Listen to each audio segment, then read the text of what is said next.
जहां एशिया के कई सारे बाजारों के हालात अच्छे नहीं थे, बाजारों के अंदर गिरावटें हो रही थी, लेकिन अगर आप इंडियन स्टॉक मार्केट को देखते तो वहां पर अच्छी खासी पॉजिटिविटी देखने को मिलती थी। अच्छा परफॉर्म कर रहा था हमारा बाजार। पिछला जो वीक था उसका पूरा ट्रेडिंग सेशन, जैसा कि मैं पिछले वीडियो में भी बता चुका हूं कि भाई पूरा ट्रेडिंग सेशन उसका पॉजिटिव में रहा है। उसके बाद सोमवार को मार्केट खुला इस आखिरी मार्च के आखिरी वीक के लिए, तो यहाँ पर भी पॉजिटिविटी देखने को मिली है। लेकिन आज की अगर मैं बात करूँ तो ठीक है, लार्ज कैप तो अपनी हालत को मेंटेन करके अभी तलक रखा है जब मैं ये वीडियो शूट कर रहा हूँ। तो आगे आने वाला टाइम में आगे क्या होता है वो आप मुझे बताइएगा वीडियो देखने के बाद। और दूसरी बात यह है कि स्मॉल कैप और मिड कैप की मैं बात करूँ तो वहाँ पर गिरावटें हो रही है, इसको लेकर हम बात करेंगे।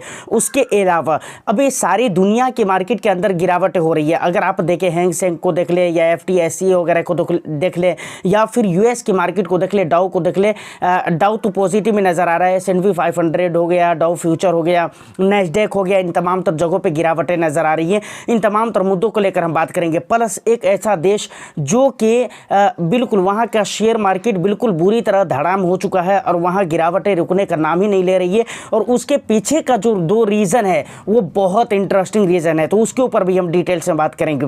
और फाइनली जो गिरावटें हो रही है आज हमारी मार्केट के अंदर, मिड और स्मॉल कैप के अंदर, उसमें आपको क्या करना चाहिए, इन तमाम तर मुद्दों पर डिटेल्स में हम आपको कोशिश करेंगे कि अच्छे से अच्छे गाइड कर सके और अच्छी बातें मैं आप तक पहुंचा सकूं। तो ऑफ कोर्स वीडियो बहुत इंटरेस्टिंग होगी, बस एक लाइक कर दीजिए, शेयर कर दीजिए, और चैनल को अगर अभी तक आपने सब्सक्राइब नहीं किया है, इस तरह की वीडियोस देखना पसंद है तो आप बी फिनेंसर को ज़रूर सब्सक्राइब कर लीजिए। देखिए सबसे पहले अगर हम बात करें गिरावटों की, तो देखिए हमारे बाजार का जो लंबे समय से सेंटीमेंट रहा है वो गिरावटों का सेंटीमेंट रहा है, इसमें कोई भी दो राय नहीं है। पिछले वीक में मैंने ये बात कहा हुआ था कि ठीक है, अगर पॉजिटिव भी रहता है बाजार, पॉजिटिवली अगर क्लोज होती है बाजार की, तो वहाँ पर ये बहुत बड़ी चीज़ होगी, क्योंकि ये एक सेंटीमेंट क्रिएट करता है। और वही चीज़ें बाजार के अंदर देखने को मिली थी कि भाई ठीक है, पॉजिटिव रहते रहते एक लंबे समय तक ये पॉजिटिव रह गया। ऐसा अक्सर नहीं होता था पिछले 5-6 महीनों के अंदर, जो चीज़ें पिछले वीक में देखने को मिला है और अभी तक देखने को मिला है, ठीक है।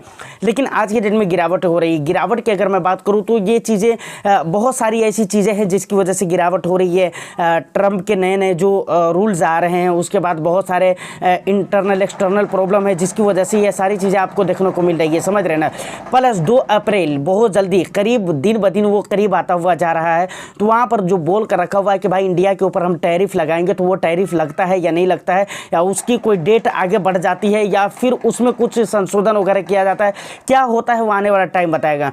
तो कुल मिलाकर है कि ये एक डर जो है, और दूसरी बात बाजार का जो सेंटीमेंट खराब था पहले, वो तमाम तर चीज़ें मिलकर बाजार को अभी भी नेगेटिविटी की तरफ ले जा रही है। और एक बात तो आपको बिल्कुल मान कर चलना चाहिए, गांठ बांध लीजिए कि भाई बाजार के हालात अगरचे ठीक है, एक हफ्ते में पॉजिटिव रहा है, या हो सकता है आने वाला भी वीक में पॉजिटिव रहे, या हो सकता है 15 दिन तक पॉजिटिव रहे, लेकिन दो चीज़ें जो यहाँ पर है, एक तो सेंटीमेंट, खराब सेंटीमेंट, उसको जाने में थोड़ा टाइम लगेगा, और दूसरी बात यह है कि भाई इन्वेस्टर्स के दिलों में जो डर का एक माहौल है ना, उसको भी ख़त्म होने में डर लगेगा। और तीसरी बात यह भी है कि भाई हालात एक ही बार सही नहीं हो जाते, ख़राब होने में टाइम बिल्कुल नहीं लगता है, लेकिन उसको सही होने में बहुत ज़्यादा टाइम लगता है, तो इस बात को याद रखिएगा। और मैं शुरू में ही बहुत दिन पहले बोला था, से 1-2 महीने पहले बोला था, बल्कि 2025 की शुरुआत से पहले 2-3 दिन पहले मैंने दिसंबर में मतलब 27-28 या ऐसा 25 दिसंबर के बाद एक वीडियो बनाया था, जिसमें मैंने आपको ये बताया हुआ था कि भाई 2025 के जो शुरुआत के टाइम रहने वाले हैं वो अच्छे नहीं रहने वाले हैं, शुरुआत के 6 महीने अच्छे नहीं रहने वाले हैं, और वही सारी चीज़ें लगातार मार्केट के अंदर देखने को मिल रही है।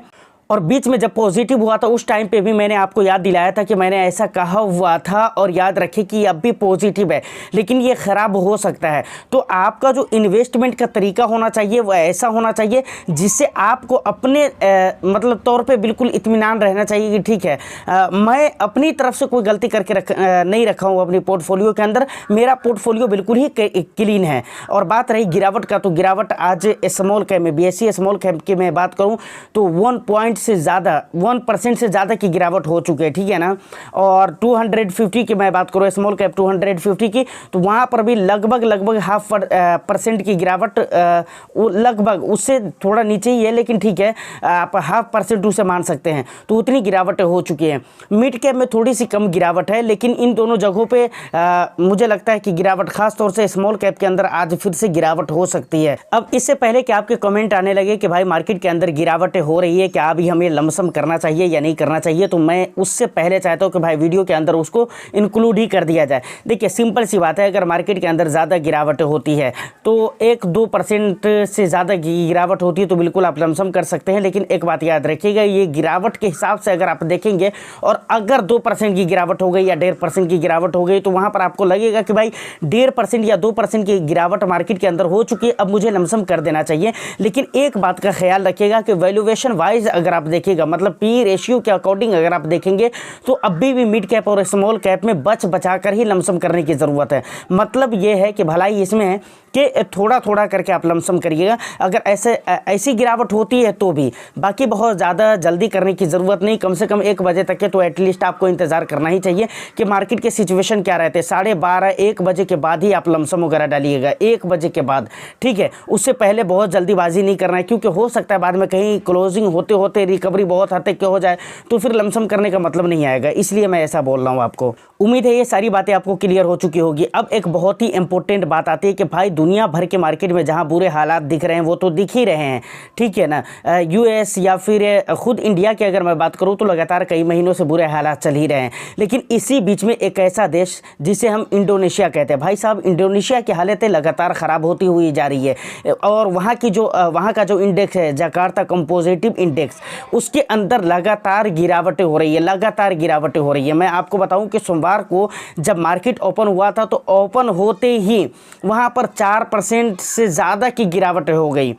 अब बताइए, मतलब इंट्राडे में 4% से ज़्यादा की गिरावट हो गई और लगभग आधे घंटे तक कारोबार को बिल्कुल ही वहाँ पर ऐसा लग रहा था कि भाई सारी चीज़ें रुक गई हुई हैं, क्योंकि लोग देखकर हैरान थे, समझ रहे हैं ना। और ऐसा नहीं है कि बस सोमवार को मार्केट हुआ उसी दिन 4% तक की गिरा था, उससे पहले गिरावट नहीं हुई है, बल्कि उसी इंडेक्स के अंदर यानी जकार्ता कंपोजिटिव इंडेक्स के अंदर ही कि अगर मैं बात करूँ तो पिछले वीक में मंगलवार को 7.1% की गिरावट हुई थी, जो कि 2011 के बाद या फिर ये लीजिए कि कोविड के बाद ये पहली गिरावट थी जो इंट्राडे की सबसे बड़ी गिरावट थी। अब देखिए वहां देश के अंदर गिरावटें रुकने का नाम नहीं ले रही है, लेकिन वहां पर एक चीज देखिए, मैं बराबर बोलता हूं कि सिर्फ वीडियो देखने पर अगर आप फोकस करेंगे तो फिर मजा नहीं आएगा, फिर आपको बहुत सारी बातें नहीं मिल पाएंगी। बल्कि कुछ अपनी भी मेहनत करिए, कुछ अपनी भी स्टडी वगैरह पे आप जब ध्यान देंगे तो वहां पर बहुत सारी बातें आपको निकल कर आएंगी जो आपको इन्वेस्टमेंट जर्नी में हेल्प भी करेगी और आपका हौसला भी मजबूत होगा और आपकी जानकारी और आपका नॉलेज भी बढ़ेगा, समझ रहे हैं। इसीलिए मैं बराबर बोलता हूं जब पढ़ेंगे तो आपको पता चलेगा। वहां जो बाजार की ये हालत हुई है, वहां के देश की शेयर मार्केट का जो ये हालत है, उसके पीछे के 2 रीज़न बताए गए, समझ रहे हैं ना। और इसको आज तक जो न्यूज़ है हमारे इंडिया का, उसने भी इस चीज़ को रिलीज़ किया है, उसने भी इन चीज़ों को मतलब छापा हुआ है, पब्लिश किया हुआ है, समझ रहे हैं ना। वहाँ पर 2 रीज़न बताए गए हैं। सबसे पहला रीज़न ये है कि भाई वहाँ की जो इकोनॉमी है उसकी हालत बहुत ख़राब होती जा रही है। देश की इकोनॉमी ख़राब होता हुआ जा रहा है, देश के अंदर सही सहूलतें नहीं मिल पा रही है। सबसे ज़्यादा गिरावटों की अगर मैं बात करूँ शेयर मार्केट के अंदर तो हेल्थ केयर सेक्टर के अंदर बहुत ज़्यादा गिरावटें हो रही हैं। तो सबसे पहला रीज़न तो यही कि भाई देश की इकोनॉमी सही नहीं जा रही है। देश की इकोनॉमी सही नहीं जा रही है, इसके अंदर में बहुत सारी चीज़ें आ जाती है, जैसे वहाँ इन्फ्लेशन बढ़ रहा होगा, उसके बाद महंगाई वगैरह जो अलग अलग महंगाई होती है वो सारी चीज़ें बढ़ रही होगी। उसके बाद क्या कहते हैं, जीडीपी का ग्रोथ इतना अच्छा नहीं होगा, कंपनीज़ के रिजल्ट इतने अच्छे नहीं होंगे, प्लस कंज्यूमर कंजप्शन के रिजल्ट अच्छे नहीं आ रहे होंगे, उसके जो मतलब रेट है वो अच्छे नहीं आ रहे होंगे। कहाँ से अच्छे आएंगे, क्योंकि इसके लिए लोगों के पास पैसे होने चाहिए, तब तो जाकर लोग ख़रीदारी करेंगे और उससे कंजप्शन बढ़ेगा। तो कुल मिलाकर ये है कि ये सारी चीज़ें ख़राब आ रही होगी, तब जाकर देश की इकोनॉमी को कहा जाता है। क्योंकि कहीं की भी मार्केट हो, कहीं कोई सा भी देश हो, जब ये सारी चीज़ें एक साथ ख़राब होने लगती है तब जाकर हम वहाँ क्या कहते हैं कि भाई इकोनॉमी के अंदर ग्रोथ नहीं हो। क्योंकि इकोनॉमी की ग्रोथ को रोकने के लिए यही सारी चीज़ें होती है जो वर्क करती है, और वही चीज़ें वहाँ के देश के अंदर मतलब इंडोनेशिया के अंदर चल रहा है। और दूसरा जो मेन रीज़न रहा है, वो मेन रीज़न क्या रहा है, डॉलर के मुकाबले में इंडोनेशियाई जो रुपीज़ है वो लगातार डेप्रीशिएट हो रहा है। वहाँ की जो सरकार है उसके काम करने के तरीके अच्छे नहीं बताए जा रहे हैं। तो टोटली 3 रीज़न, 2 रीज़न तो बहुत ही मेन है, देश की इकोनॉमी का ख़राब हो जाना, उसके बाद रुपये का बराबर डेप्रीशिएट होना, वहाँ की करेंसी का बराबर डॉलर के मुकाबले में डेप्रीशिएशन का होना, और तीसरी बात एक चीज़ ये भी रीज़न बताया बताया जा रहा है कि भाई गवर्नमेंट अच्छा वर्क नहीं कर रही है, समझ रहे हैं ना। तो टोटल मिलाकर 3 रीज़न है। ये 3 रीज़न मैं आपको क्यों बता रहा हूँ, अगर इंडिया के अंदर आप गौर करें और लगातार हमारी मार्केट के अंदर जो गिरावट हो रही थी, यहाँ पर भी 2 बड़ा फैक्टर थे जो कि काम कर रहे थे। सबसे पहली चीज़ की यही कि भाई इंडिया के अंदर ग्रोथ नाम की चीज़ नहीं थी, समझ रहे हैं ना। ग्रोथ के अंदर लगातार डाउनफॉल आता जा रहा था, बराबर गिरावटें हो रही थी, जीडीपी के अंदर गिरावटें हैं, उसके बाद इकोनॉमी देश की सही नहीं चल रही है, उसके बाद रुपये के अंदर हम देखें डॉलर के मुकाबले में तो लगातार डिप्रिसिएशन आ रहा है और डिप्रिशिएट हो रहा है रुपया डॉलर के मुकाबले में, ये रीज़न भी है। प्लस गवर्नमेंट की क्या हालत है वो तो आप कहने सुनने की ज़रूरत है नहीं, वो तो सारी चीज़ें आपके सामने हैं।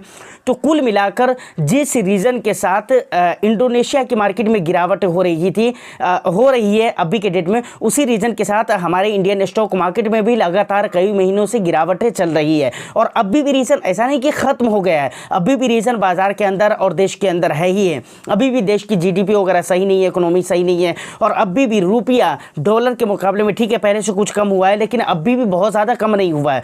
ठीक है, पिछले 1 वीक में अगर आप देखेंगे तो कुछ गिरावटें हुई है, लेकिन अभी भी उस हिसाब किताब का नहीं है। लगातार 84 रुपये कुछ पैसे के हिसाब से चलता हुआ आ रहा था, लेकिन अचानक से देखेंगे तो डॉलर में एक उछाल देखने को मिला है रुपया के मुकाबले में। तो ये एक बहुत बड़ी बात है भाई। तो फाइनली ये सारी इंपॉर्टेंट बातें थी जिसका जानना आपके लिए काफ़ी बेहद ज़्यादा ज़रूरी था। उम्मीद करता हूँ कि वीडियो आपको अच्छी लगी हो, तो बस एक लाइक कर दीजिए, शेयर कर दीजिए। चैनल को अगर अभी तक आपने सब्सक्राइब नहीं किया है तो चैनल को भी ज़रूर सब्सक्राइब कर लीजिए। बाकी आप अपने इन्वेस्टमेंट के साथ बने रहे, और आपका जो भी वैल्यूएबल फीडबैक हो आप मुझे कमेंट सेक्शन में बता सकते हैं। मैं फिर मिलता हूँ किसी नेक्स्ट एंड इंटरेस्टिंग वीडियो में, जब तक के लिए all the best. Thank you for watching.